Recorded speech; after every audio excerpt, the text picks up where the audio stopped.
You still haven't learned how useless masks are?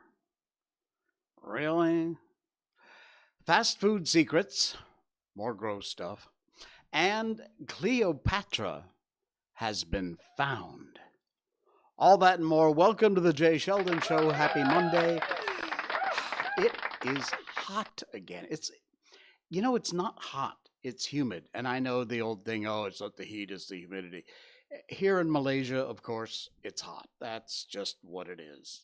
What's the weather? Hot. Full stop. But it hasn't been hot like usual. It's just this humidity that digs into your bones. It's very weird. Anyway, we got all of that coming up tonight and a lot more weird stuff for you. We are live on Facebook, YouTube, Twitch.tv, and Rumble.com. And, of course, also a podcast on all your favorite podcast platforms, Spotify, Apple, iTunes, you name it, whatever platform. Just search for The Jay Sheldon Show, look for that logo, and then click follow and subscribe, and that's it. Thank you. We get hundreds of people who download our show every week, and we really, really appreciate you doing that. Truly, truly, sincerely.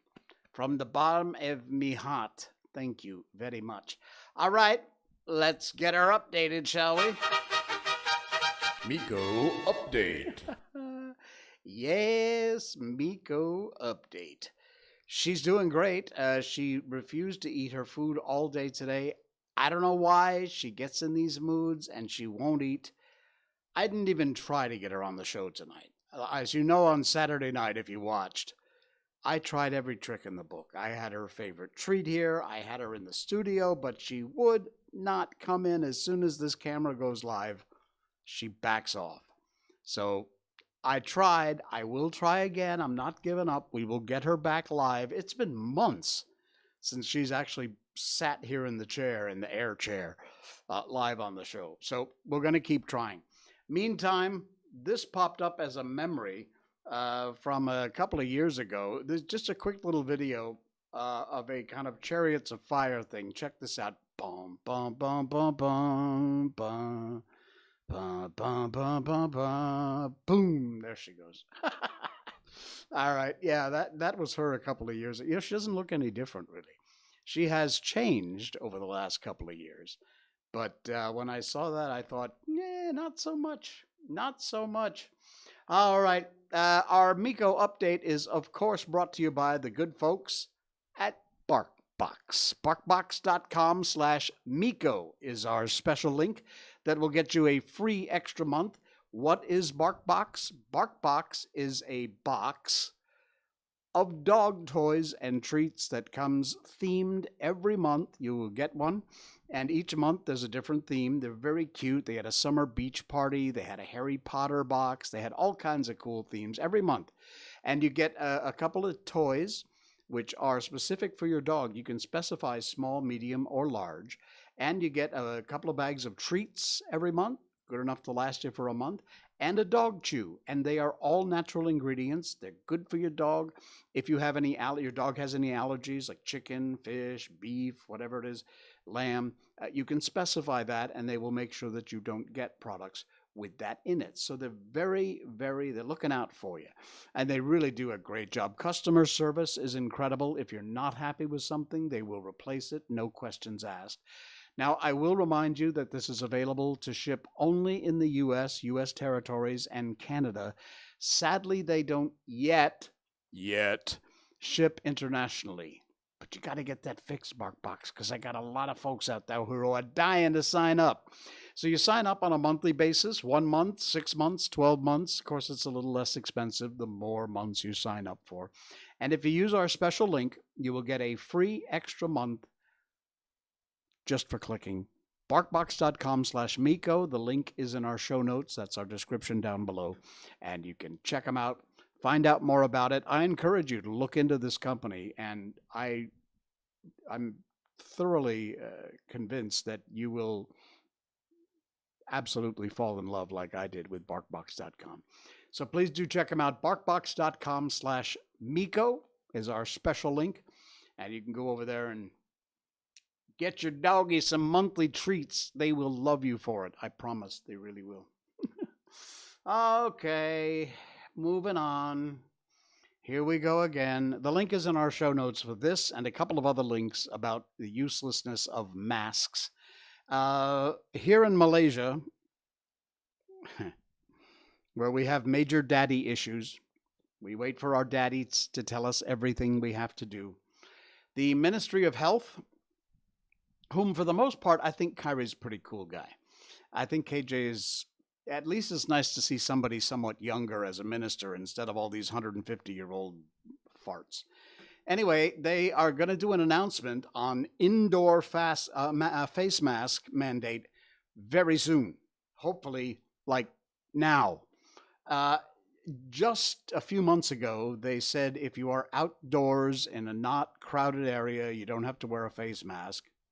Whatever. But they still require them to be worn indoors, even though face masks are useless. Look, I've done this show before. I've done things about, you can go back and look if you want to. Just look for the thumbnails about useless face masks. There is absolutely no scientific evidence at all. No scientific studies that show that these cloth and surgical face masks do anything to prevent the spread of COVID. Just doesn't happen. Look it up if you want. It doesn't. They are useless. The Ministry of Health announcing whether face mask mandates for enclosed spaces may be withdrawn very soon. I sure the hell hope so. That, according to Kyrie Jamaluddin, the health minister, during a media conference in KL yesterday, reported by the national news agency Bernama. He said the matter has already been discussed internally at the Ministry of Health, and the decision has more or less been known, but he ain't announcing it yet. He then asked the media to give him a few days before an official announcement can be made. Seriously, with the science, which there is none, about masks and exactly how useless they are, what's the point? What's ever been the point? But, you know, everybody wants to get scared and wants to, you know, follow Daddy's rules. So there you go. Daddy says so. That's why you have to do it. Not because it's based in science, just because we told you you have to. All right. Now, in addition to that, there's a couple of studies. Links are in our show notes, and you must read these because I keep seeing these idiot parents who have masks on their children. And it is, in my personal point of view, it's just short of child abuse. And I'm not kidding. Masking children, tragic, unscientific, and damaging. This from AIR, the American Institute for Economic Research. Children, and we've always known this, the sciences do not readily acquire SARS-CoV-2, very low risk, spread it to other children or teachers, or endanger parents or others at home. This is the settled science, according to this article. In rare cases where a child contracts COVID virus, it is very unusual for the child to get severely ill or die. Masking can do positive harm to children, as it can to some adults. The cost-benefit analysis entirely different for adults and children, particularly younger children. When our children are growing up, when they're born, their formative years, they rely on the entire face to learn to speak. There have been studies done, and you can look this up too if you like, just search engine yourself to death out there, that children have been affected because the parents keep using these stupid, useless masks, and the kids are slowing down in their cognitive abilities, their abilities to understand, their abilities to form language. COVID rules, here's another article, links in our show notes from the Daily Mail in the UK, blame for 23% dive in young children's development. 23%. That's a lot. Disturbing study shows scores in 3 key cognitive tests slumped between 2018 and 2021 with face mask rules among the possible culprits. So that's why I say, please, Ministry of Health, you should have done it a long time ago, but you must dump these stupid, useless mask mandates. You want to wear a mask? Knock yourself out. I still see these idiots driving alone in the car with a mask on. Loser. You want to wear a mask? Wear 5 masks. I don't give a crap. You want to believe they're helping in some way? They're not. Go ahead. You do you. But don't make the rest of us who have some intelligence and are able to read scientific studies be forced to do something that is completely useless. We'll let you know. All right. Think I went off enough on that, don't you? You know what else is useless? Fast food is useless. Oh, man. You're not going to believe this one. You are not going to believe this one. Go to the link in our show notes if you want to check out the article. It's from pupabc.com. I don't know. Secrets from the fast food industry. What was your favorite fast food meal as a kid? A lot of people say McDonald's. I frankly prefer Burger King. I eat fast food. I know I shouldn't, but I do. Nuggets, maybe. Cheeseburger and fries with a shake. The first date I ever went on, we had McDonald's. Hamburgers, fries, and strawberry milkshakes. Anyway, take a deep breath, wipe your face, and get ready for people to spill the sweet tea about our favorite roadside eateries. This is on some of these stories. I'm not going to cover them all. I'm just going to cover a few. But you got to check this out. Check out the article because there's a ton of them in here. Former fast food employees, please stop ordering fries with salt only to ask for a salt packet. If you want fresh fries, just ask for them. I worked at Pizza Hut. Oh, no, not Pizza Hut. A pizza place that was infested with roaches, especially in the room where we'd receive the dough to sit, let it rise. We'd also find roaches in the ice maker. Man, this is so gross. I also eat Subway once in a while. I kind of like Subway, actually. You think Subway is healthy? They like to market it that way. Well, guess what? Not so much. Their bread, they've got all these great Italian, Parmesan cheese, whole wheat. Their bread in Ireland is not legally considered bread. Not kidding. You know why? Because of the amount of sugar in it. They put so much sugar in the bread at Subway that in Ireland it cannot legally be called bread. Not kidding. Wow. Uh, yeah, here's one. I remember explaining to my manager that dipping the nozzles in Sprite doesn't clean them. Basic chemistry can be a tough thing to learn. Not everybody is cut out for a career in the sciences, but knowing proper sanitary procedures and the difference between beverages and cleaning products seems like kind of a no-brainer. You think they might cover that in the training video. This employee saw her boss dipping the nozzles for the beverages into the Sprite because he thought it was like a disinfectant. No, it's Sprite. It's acid. Must be acidic. Should be good, right?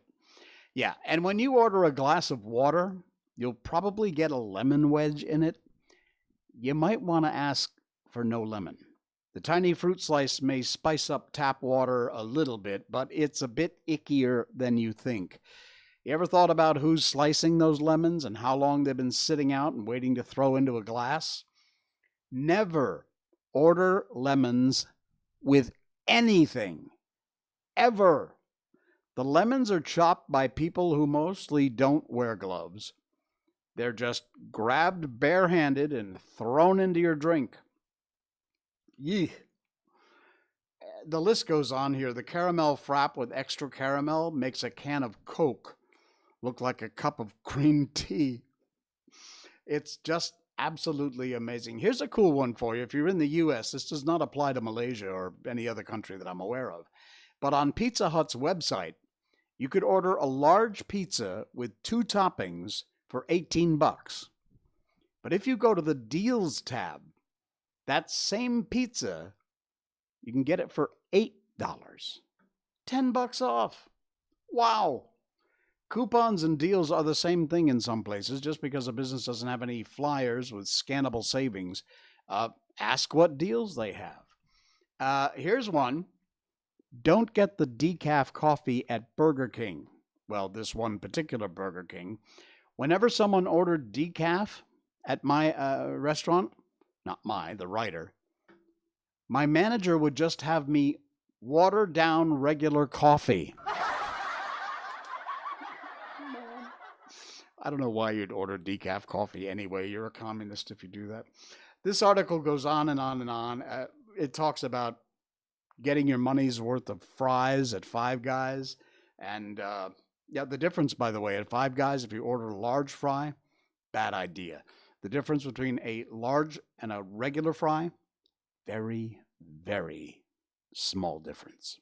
So, and the price, very, very big difference. So check out the article. It is in our show notes tonight, and it's got a lot of cool stuff in there. Okay. What else have we got here? We got, here we go. Oh, yeah. You know, we did this story a while ago, and we talked about it.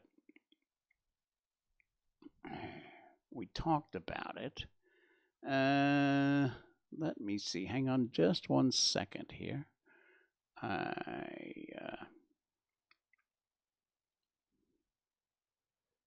I just need to do one quick thing. There we go. Okay, let's go back to our story here. We did a story about the most attractive man on Earth. And it turned out this ridiculous guy from who? Pegasus Days. All right, nice to hear from you. Thanks, Pegasus. Thank you for the like. It turns out the most attractive man voted by, I don't know, K-pop fans was this BTS K-pop singer guy. I don't know. Anyway, we found a new survey. And thank goodness they asked ordinary people. Because it was still bugging me that is it Henry Cavill? I forget what it is. Anyway, he came in number 2 to this ridiculous lesbian-looking BTS singer, moron, goofball, ugly guy. Anyway, here it is. from brightside.me, the link's in our show notes, the 20 most attractive men in the world, according to the opinion of ordinary people, the ones who count, you and me. Now, sadly, I looked through this list beforehand, and I'm not in there. I know. Shocking, right? Shocking. But I didn't make the list. But here's who did. Jensen Ackles is number 20. Tom Hardy, number 19. Number 18, Pierce Brosnan. Respectable, he's aged well, hasn't he? Handsome guy. Jason Momoa, number 17. Chris Evans is coming in at number 16. You see now, these are handsome guys. Ryan Reynolds, number 15. Harrison Ford, who doesn't look like that anymore. Not by a long shot, but anyway, he came in at number 14. Keanu Reeves. This is such a variety pack, but indeed, all handsome men. At number 13, Hugh Jackman. Even with that nose, they gave him number 12. How about that? Number 11, Sebastian Stan. Look at those eyes. All right, here's the top 10. You ready? Matt Bomer from the White Collar TV series. Number 10. Indeed, good choice. John Hamm, number 9.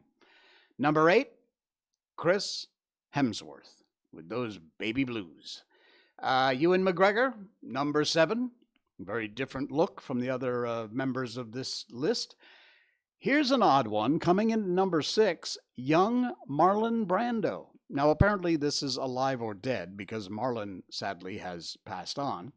But anyway, Danny DeVito, number 5. Remember what I said about you don't have to be good looking to be a star and know how to act and have a huge career? Well, here's one, but he made the list. Number 5 is in the top 5 of the most handsome men in the world. Paul Rudd is number 4. Number 3, Idris Elba. Very handsome man. You know what? I do know who this is from Game of Thrones. Viggo Mortensen as Aragorn is number 2. And here it comes, drum roll. Number 1, the most handsome man in the world according to ordinary people, Henry Cavill. There he is. Now you see, that's a list that actually makes some sense. That's what happens when you talk to ordinary people. The real folks. The guys and gals on the ground. They're the ones who matter. All right, you ready for this? Speaking of, well, not ordinary people, extraordinary people. Believe it or not, they think they've found Cleopatra. Yeah. Now, if you know anything about Egyptian history or Cleopatra, you'll know that is huge, huge news. Egyptologists have announced the ancient tomb of Cleopatra has been found. Cleopatra, the finest lady of her day, and one of the most recognizable people in ancient history, with unfathomable money and power. Cleopatra brought us to the world we have now, made significant contributions to human understanding. We should think about her every time we meet a professional woman, doctor, scientist, philosopher. At the age of 18, now listen, at the age of 18, she learned mathematics, economics, and 9 languages. When she was 21 years old, she was building an army in the Sinai Desert, preparing to retake the kingdom. Her cunning moves helped her forge strategic and personal connections with Caesar and Mark Antony, which altered the course of history. 21 years old. She was descended from the Macedonians, known as the Ptolemies, not even Egyptians. Legendary, of course, Queen of Egypt, remembered for a millennia as a ravishing seductress. Well known, yet one of history's great mysteries remained unsolved. Her tomb. No one knew where it was, and that was on purpose. Some people think she's buried at Alexandria. City was destroyed by a tsunami in 365 AD. It was where she was born and reigned from her regal palace. Others assert her last burial place might be about 30 kilometers away in the historic Taposiris Magna Temple, constructed in the Nile Delta by her Ptolemaic forefathers. Anyway, nobody seemed to know the location of the Egyptian queen. It led to a huge amount of mystery, but two high-status mummies from people who lived in Cleopatra's reign were found at Taposiris Magna, a temple on the Nile Delta. Archaeologists in Egypt are probably close to solving the mystery of her burial. Two high-status mummies from the period of Cleopatra just discovered. This sensational find highlights the significance of the necropolis, that the most recent discoveries are connected to her. The mummies are in really bad condition. They were left undisturbed for some 2,000 years, while water poured into the tomb, according to The Guardian. Crucial evidence contends that gold leaves were used to wrap the corpses. Wow. For the uninitiated, that luxury was available only to the people who belonged to the highest social classes. Archaeologists believe these two people had a very good chance of having met Cleopatra. There is a video. There is more on this article in our link in our show notes tonight. It is fascinating, but they believe, especially with this discovery of these two gold-wrapped corpses, that this could well be the tomb of Cleopatra, which has been a mystery forever. She purposely hid her burial space, her tomb. Didn't want anybody to know where it was. All right, we got a very quick good news thing tonight. It's from Happy Gardens. It's a Facebook post. Links in our show notes. And if you're listening on the podcast, sorry, this one is a pure visual, but it is so cool. This guy, David Hampton, planted larch trees in the Douglas fir forest. Now, if you don't know, a Douglas fir tree is a pine tree. It's an evergreen tree, so it is always green. Larch trees are not. They turn orangey yellow in the fall and they lose their leaves. But what this guy David Hampton did was to plant these larch trees in this Douglas fir forest in Oregon in a very particular pattern. Take a look at this. Wow. Check it out. For those of you on the podcast, check out the link in our show notes. He planted the larch trees in such a way that every fall, when the leaves turn orangey yellow, it forms a giant smiley face on the side of the mountain. That's an aerial view, and then the shot down below that is actually the look across the mountain at this giant smiley face on this. That is absolutely incredible. That is so cool. Again, like I said, it's a very quick little good news story, but I saw that. I had to share it with you because it was so cool. Links in our show notes if you're on the podcast, you want to check out that. Or even if you're watching live or checking out the video replay, you can check the link and share it out on your Facebook or Twitter or wherever it might be. By the way, you want to follow me on Twitter, you can do that. It's at It's Jay Sheldon, ITSJ Sheldon. It's Jay Sheldon. You can follow me over there, but I'll warn you, I'm an extreme conservative. I'm a crazy ultra MAGA guy, and you may or may not like the things you see on my Twitter. I do a lot of retweeting of all kinds of cool stuff. Yeah. So if you want to really know me with the harness off and the muzzle taken away, which sadly on this show we have to do a little bit of that, but follow my Twitter at It's Jay Sheldon if you like. All right, cool beans. Let's see. We're going to move on to our book. Yes, it's time. We are on the last chapter of Sherlock Holmes. Wow. It seems like this book has gone on forever. Seriously.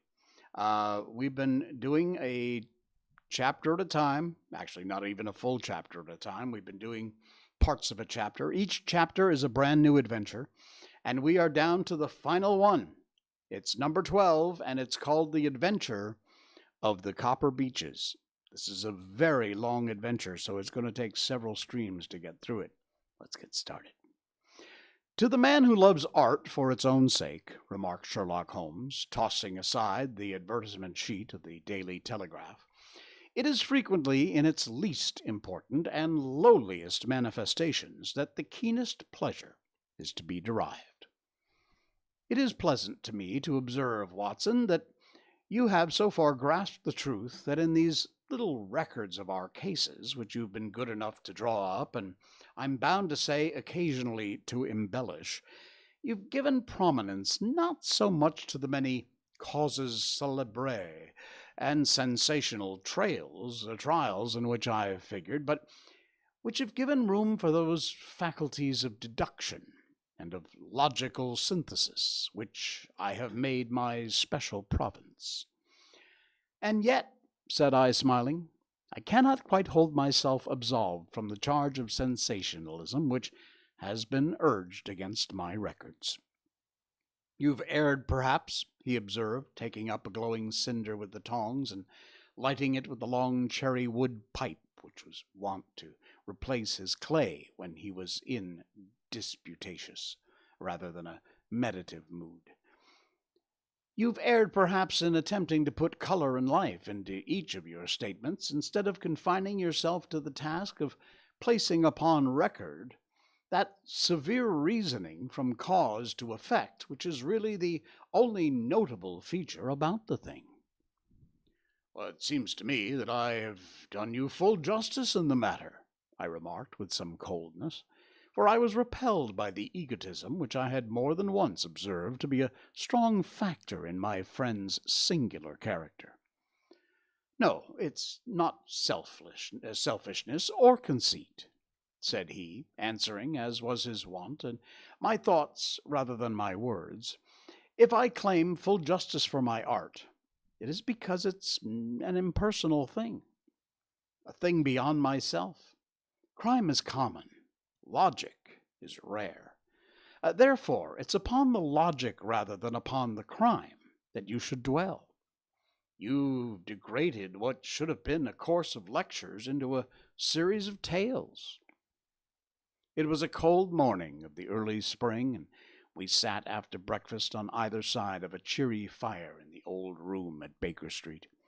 A thick fog rolled down between the lines of dun-colored houses, and the opposing windows loomed like dark, shapeless blurs through the heavy yellow wreaths. Our gas was lit, shone on the white cloth and glimmer of the china and metal. For the table had not been cleared yet, Sherlock Holmes had been silent all morning, dipping continuously into the advertisement columns of a succession of papers, until at last, having apparently given up his search, he'd emerged in no very sweet temper to lecture me on my literary shortcomings. At the same time, he remarked after a pause, during which he'd sat puffing at his long pipe and gazing down into the fire, you can hardly be open to a charge of sensationalism, for out of these cases which you've been so kind as to interest yourself in, a fair portion do not treat of crime, in its legal sense, at all. The small matter in which I endeavored to help the King of Bohemia, the singular experience of Miss Mary Sutherland, the problem connected with the man and the twisted lip, and the incident of the noble bachelor, were all matters which are outside the pale of the law. But in avoiding the sensational, I fear you may have bordered on the trivial. The end may have been so, I answered, but the methods I hold to have been novel and of interest. Ah, my dear fellow, what did the public, the great unobservant public, who could hardly tell a weaver by his tooth or a compositor by his left thumb, care about the finer shades of analysis and deduction?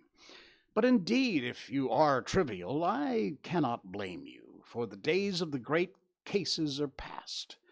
Man, or at least criminal man, has lost all enterprise and originality, As to my own little practice, it seems to be degenerating into an agency for recovering lost lead pencils, giving advice to young ladies from boarding schools.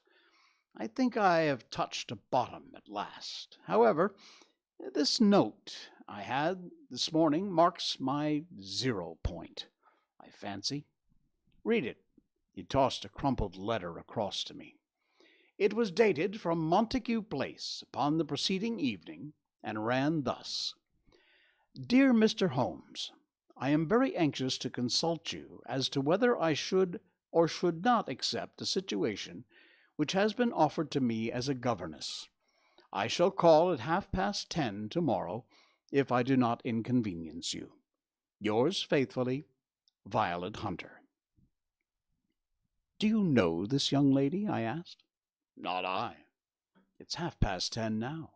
Yes, and I have no doubt that that is her ring. It may turn out to be of more interest than you think. You remember the affair of the blue carbuncle, which appeared to be a mere whim at first, developed into a serious investigation. It may be so in this case also. Well, let's hope so. But our doubts will very soon be solved, for here, unless I'm very much mistaken, is the person in question. As he spoke, the door opened and a young lady entered the room. She was plainly but neatly dressed, quick, bright face, freckled like a plover's egg, and with the brisk manner of a woman who has had her own way made in the world. You will excuse my troubling you, I am sure, said she, as my companion rose to greet her, but I have had a very strange experience, and as I have no parents or relations of any sort from whom I could ask advice, I thought that perhaps you would be kind enough to tell me what I should do. Pray, take a seat, Miss Hunter. I shall be happy to do anything that I can to serve you. I could see that Holmes was favorably impressed by the manner and speech of this new client.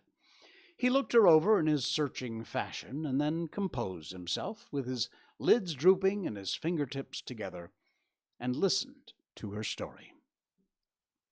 I've been a governess for 5 years, said she, in the family of Colonel Spence Monroe. But 2 months ago the colonel received an appointment at Halifax in Nova Scotia, took his children over to America with him, so that I found myself without a situation. I advertised and I answered advertisements, but without success. At last the little money which I'd saved began to run short.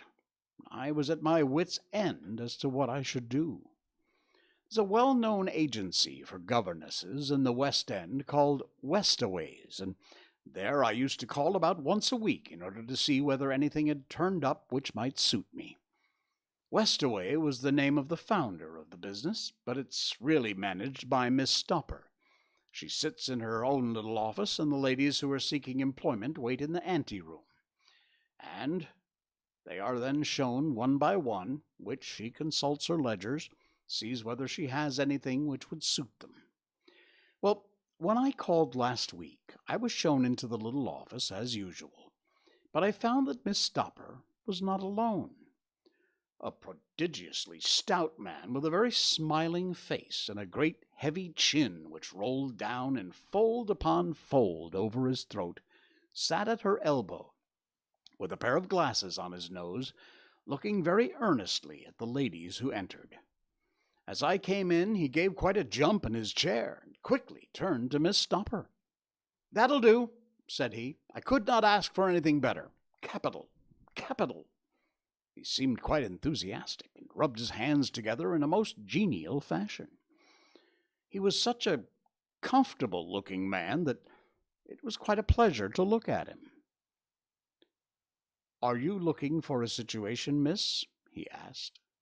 "Yes, sir." "As governess?" "Yes, sir." "And what salary do you ask?" "I had £4 a month in my last place with Colonel Spence Monroe." "Oh, tut, tut!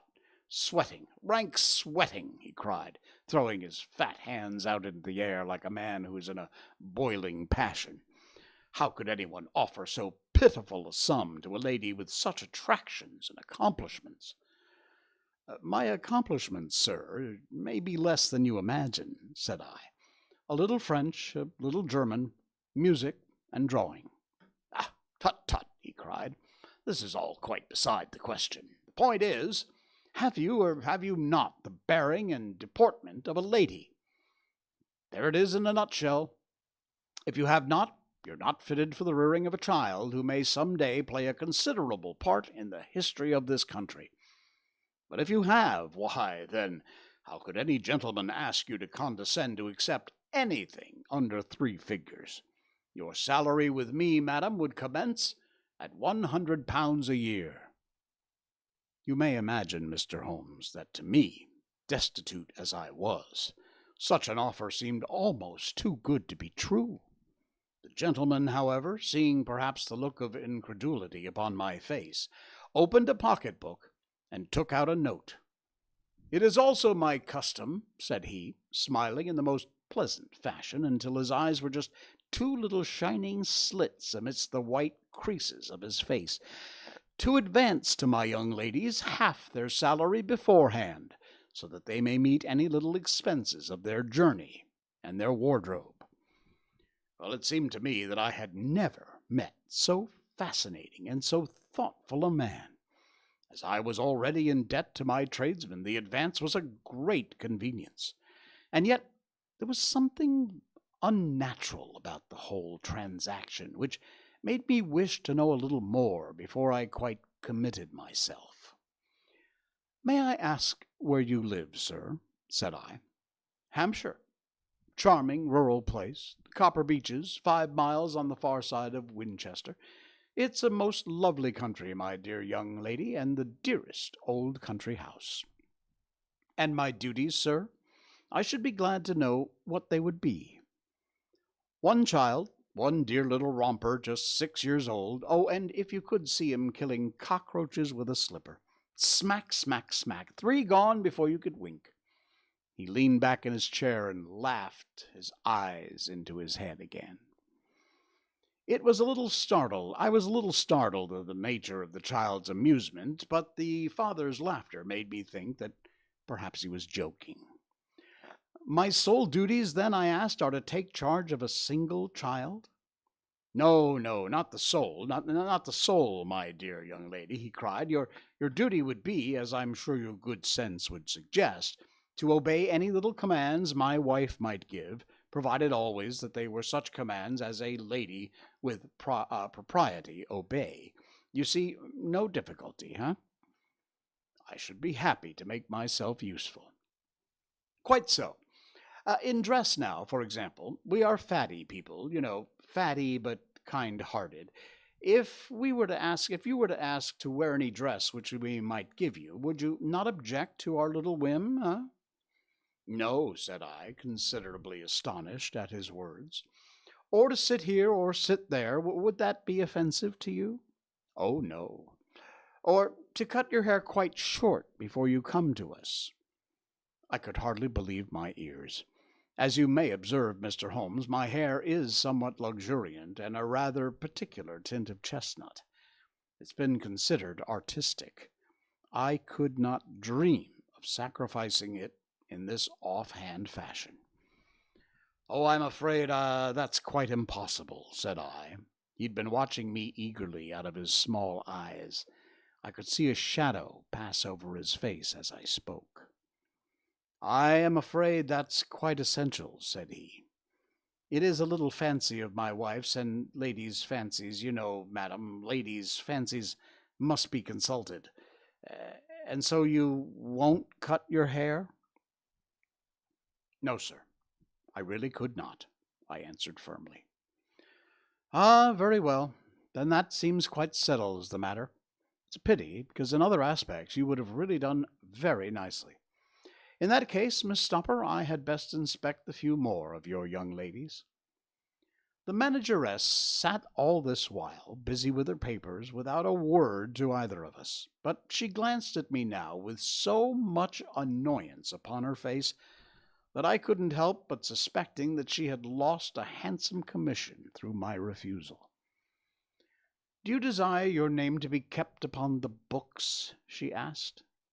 if you please, Miss Stopper. Well, really, it seems rather useless since you refuse the most excellent offers in this fashion, she said sharply. You can hardly expect us to exert ourselves to find another opening for you.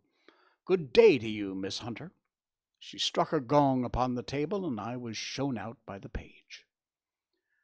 Well, Mr. Holmes, when I got back to my lodging, found little enough in the cupboard, 2 or 3 bills on the table. I began to ask myself whether I'd not done a very foolish thing. After all, if these people had strange fads and expected obedience on the most extraordinary matters, they were at least ready to pay for their eccentricities.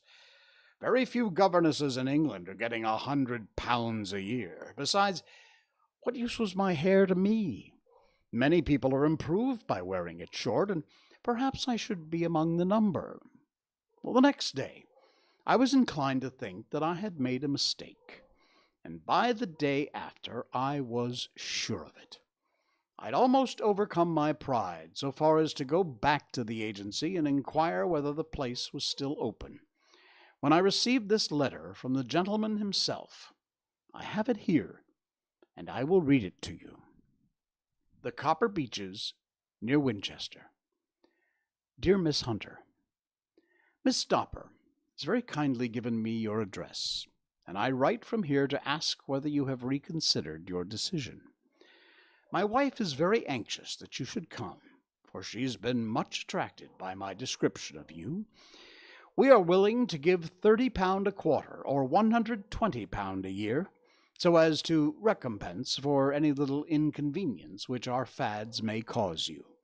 They're not very exacting, after all. My wife is fond of a particular shade of electric blue, and would like you to wear such a dress indoors in the morning. You need not, however, go to the expense of purchasing one, as we have one belonging to my dear daughter, Alice, now in Philadelphia, which would, I should think, fit you very well. Then, as to sitting here or there, or amusing yourself in any manner indicated, that need cause you no inconvenience. As regards your hair, it is no doubt a pity, especially as I could not help remarking its beauty during our short interview. But I'm afraid I must remain firm on this point, and I only hope that the increased salary may recompense you for your loss. Your duties, as far as the child is concerned, are very light. Now do try to come, and I shall meet you with the dog-cart at Winchester. Let me know your train. Yours faithfully, Gettr Rucastle. That's the letter which I just received, Mr. Holmes, and my mind is made up that I will accept it. I thought, however, that before taking the final step, I should like to submit the whole matter to your consideration. Well, Miss Hunter, if your mind is made up, that settles the question, said Holmes, smiling. But would you not advise me to refuse? I confess that it's not the situation which I should like to apply for. What is the meaning of it all, Mr. Holmes? I have no data. I cannot tell. Perhaps you have yourself formed some opinion? Well, there seems to be only one possible solution. Mr. Rucastle seemed to be a very good, kind-natured gentleman. Not possible that his wife is a lunatic, that he desires to keep the matter quiet for fear she should be taken to an asylum, that he humors her fancies in every way to prevent an outbreak. That is a very possible solution. In fact, as matters stand, it is the most probable one. That's what makes me uneasy. Why should they give you £120 a year when they could have had their pick for £40? There must be some strong reason behind it. And that's where we will leave it for tonight. We'll continue on with this final adventure in the Adventures of Sherlock Holmes coming up on our next stream. Alrighty, folks, thanks so much. I'll see you again on Wednesday night. Have a great rest of your week. This is the Jay Sheldon Show. Good night.